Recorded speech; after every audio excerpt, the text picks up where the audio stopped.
ভাই আপনি জ্ঞান দিতে হবে না, ভাই আবার জ্ঞান দিতে হবে না। এখান থেকে বাচ্চারা স্কুলে যায়, যদি এটা কারো গায়ে পড়ে।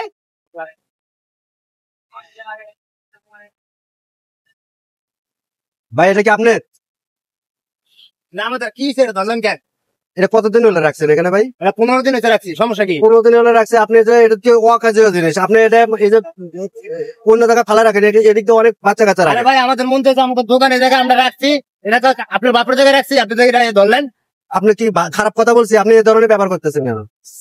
আর কারো সমস্যা না, আপনি সমস্যা হয়ে গেল এটা নিয়ে। না আপনি এই ধরনের ব্যাপার, আপনি কি খারাপ কথা বলছি যে এটা কি রাখার জায়গা? ভাই আপনি জানতো জানেন থেকে জান কি হয়েছে ভাই, সমস্যা কি? ঢাকা দিতেছেন ভাই জিনিসটা এটা ফুটপাতে রেখে দিছে, এদিক দিয়ে বাচ্চা কাচ্চা যায়, মানুষের গায়েও তো পড়তে পারে। ভাই উনি তো আসলে ভালো কথা বলছে আপনারে।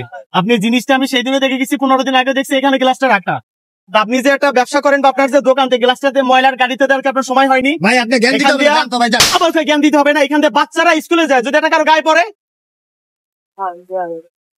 বাচ্চারা স্কুলে যায়, যদি ধরে, যদি এটা বাচ্চা যদি কারো গায়েটায় লাগে, এটা ভুক্তভোগী আপনি নেবেন। এখন ভালো লাগলো না? এখন তো ভালো লাগলো নাকি? এখানে মাথা খোলে হলে কখন? যখন চর দেয় তখন, চর খান যখন তখন মাথা খোলে। আপনাকে সুন্দর করে বুঝাইলাম যে ভাই, তখন আপনি আমার বাপ মা সব তুলে গালি দিলেন।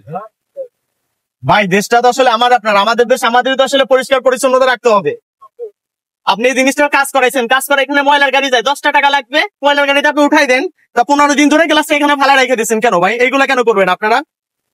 আবার কিছু হইলে আবার বিবৃতি দেন, দেশটা আমাদের পুরো নোংরা হয়ে গেছে। হাজার হাজার লোকজন এখানে যাতায়াত করে, আপনার ফুটপাতে যাতায়াত করে, তার অসুবিধা হয় না? যদি কারো গায়ে লাগে, আপনি যেখানে বসবাস করেন আপনার দোকান, এটা আজকের মধ্যে সরাবেন, এখন সরাবেন। ময়লার গাড়ি শত শত ময়লার গাড়ি যাইতেছে এদিকে, 10 টাকা দিলে ময়লার গাড়ি আলা নিয়ে দেবো, এগুলো করেন না।